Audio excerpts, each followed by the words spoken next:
বৃষ্টি নামার পর আজ ফাইনালি রুদ্র উঠলো। রুদ্র উঠেছে তাই অনেক ভালো লাগছে। আর এদিকে দেখো আমাদের বাড়িতে সব কাপড় মেলে দেওয়া হয়েছে রুদ্রে, কারণ অনেকদিন বৃষ্টি ছিল তো ভিজা কাপড় ছিল, তাই আজ রুদ্র উঠা সব কাপড় রুদ্রে মেলে দেওয়া হলো।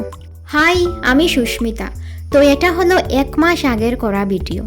তো ভাবো গাইস আমি কোন লেভেলে বসে আছি, 1 মাস আগের করা ভিডিও আজ আপলোড করলাম। আর এখানে আমি আমার ছোটো ভাইয়ের সাথে কিছুটা ঢং মজা করছিলাম। তো এইটাই আর কি।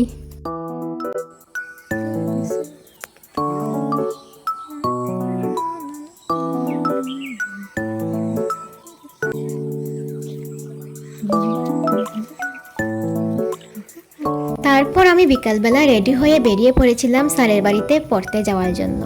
তারপর স্যারের বাড়ি থেকে বেরিয়ে বাড়িতে আসার পথে একটি ছোট্ট দোকানে ঢুকেছিলাম, যেখানে গ্রোসারির সব আইটেমসও মিলে, প্লাস বেকারি আইটেম, চকলেট, এখন তো মিষ্টি, দই এগুলোও মিলে।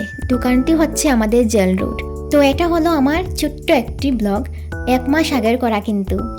তো চলো এখন আসি, দেখা হবে পরের ব্লগে।